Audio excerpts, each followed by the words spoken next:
Right now, more than half of all the copper the world can actually see and count is sitting in one place: American warehouses. Around 58% of global visible copper has been pulled into CME storage, and it went there for one reason: tariffs. Copper finished last week near $13,484 a ton, up almost 1%. To put that in context, the metal hit a record $12,000 back in December, and today it trades comfortably above that. This is not a normal commodity rally. It is a market that has been physically rearranged by trade policy, and as of today, Tuesday the 4th of August 2026, that distortion is still deepening rather than unwinding. So what actually changed? BNY published a note today arguing copper is caught between two forces: tariff uncertainty and genuinely tight supply. The uncertainty comes from Section 232, the American law that allows tariffs on imports judged to be a national security concern.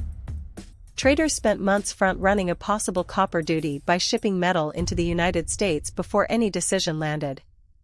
Then the legal ground shifted underneath them. Roughly $166 billion of tariffs were struck down, with about half now being refunded, while the average effective American tariff rate has still climbed to around 18.3%. Last week's trade announcement removed some of the doubt. It did not remove the metal already stranded in American sheds. Here is why this matters far beyond a trading screen. Copper is the nervous system of modern electricity, wiring, motors, transformers, data center power, electric vehicles. When most of the visible stock is locked inside one country, everybody else has to bid for what remains. That is precisely why physical squeezes have surfaced in Shanghai and London, where inventories are draining while demand strengthens.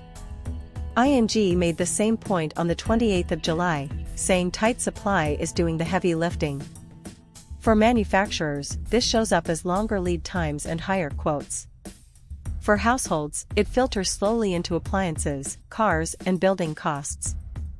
A tariff is a tax on imports, and taxes on inputs never stay with the importer. Two things to watch in the near term. First, the refunds. If money genuinely flows back to importers, the incentive to hoard metal in America weakens, and copper could start leaving CME warehouses. That would relieve London and Shanghai, though gradually rather than overnight. Second, the American labor market. Softer than expected United States employment data helped copper last week, because weaker jobs numbers raise the odds of interest rate cuts, and cheaper money supports industrial demand. The awkward truth is that both drivers are policy-led, not supply-led.